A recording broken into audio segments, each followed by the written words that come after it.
सबसे पहले ये कि डोनाल्ड ट्रंप का कुछ समझ नहीं आ रहा है कि उन्होंने पहले कहा था कि बातचीत ईरान से हो रही है, 5 दिन के लिए हमने रोक लगा दी है हमलों पर और बातचीत के बाद कोई फैसला लेंगे। फिर ईरान के ये कहता है कि बातचीत नहीं हुई है हमसे, ये सिर्फ डोनाल्ड ट्रंप का एक षड्यंत्र है।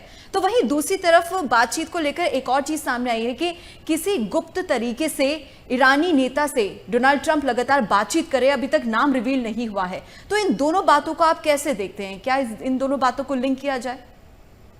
सबसे पहले तो आपका बहुत बेहतरीन सवाल है। देखिए, जो डोनाल्ड ट्रंप की हम चित्रण करते हैं, जी, हम जो कॉमन आदमी चित्रण करता है, कहता है भाई ये अमेरिका का प्रेसिडेंट है, ये एक पॉलिटिकल बयान दे रहा। पर अगर अमेरिका का आप सिस्टम समझे, डोनाल्ड ट्रंप अमेरिका के प्रेसिडेंट ही नहीं, वो अमेरिका की सेना के कमांडर इन चीफ भी है।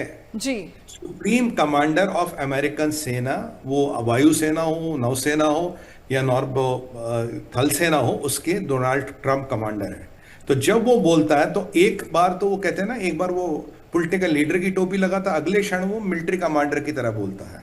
तो ये जो आदमी है, जो अमेरिकन सिस्टम में अल्टीमेट डिसीजन मेकिंग है, जो बोलेगा हमला कर तो कर, बैकआउट तो बैकआउट, सीज फायर तो सीज फायर, खमेनी के एलिमिनेशन से लेके कोई भी बड़ा फैसला वहां एक आदमी करता, वो डोनाल्ड ट्रंप। और अगर हम उससे सोचें, ये अपेक्षा लगाए कि वो पॉलिटिशियन की तरह बात करेगा, वो पॉलिटिशियन की तरह बात नहीं करेगा।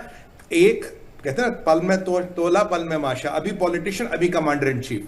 तो डोनाल्ड ट्रंप की हर बात में कैमोफ्लेज होता, हर बात में माया जाल होता, हर बात को में प्रयास ये होता कि सामने वाले को भ्रमित किया जाए, सामने वालों को हमारी रणनीति या राजनीति दोनों ही समझ में आए। अब देखिए, जैसे आपने ये प्रश्न पूछा, भाई डोनाल्ड ट्रंप कहते मेरी बात हुई, किससे बात हुई? देखिए, अगर अच्छी करें, मेरे से तो बात नहीं हुई। कायदे से विदेश मंत्री तो वो है, वहां की विदेश मंत्रालय का स्पोक्समैन कह रहा भाई साहब हमसे तो बात नहीं। ट्रंप क्या कह रहा?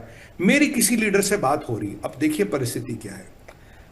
ये माना जाता है कि जो आईआरजीसी ने कल धमकी दी थी कि मैं हर कंट्री का पावर प्लांट और डिसैलिनेशन प्लांट उड़ा दूंगा, ये बड़ी बड़ी धमकी है, क्योंकि देखिए पानी के बिना रेगिस्तान में गुजारा नहीं हो सकता। दूसरी उन्होंने धमकी दी थी, भाई पर्शियन गल्फ के आसपास हर जगह मैं माइंस लगा दूंगा। और ये जो माइंस है ये काफी बड़ी होती है, ये मैग्नेटिक माइंस आती है आजकल। यानी कि मान लीजिए आपको ऐसा नहीं कि आपको माइन को छूना ही है, माइन के आप 100 मीटर के आसपास भी आ गए, 500 मीटर के आसपास भी, इतने बड़ी मैग्नेट है, वो खिंच के शिप या टैंकर के पास चिपक के काम तमाम कर देंगी।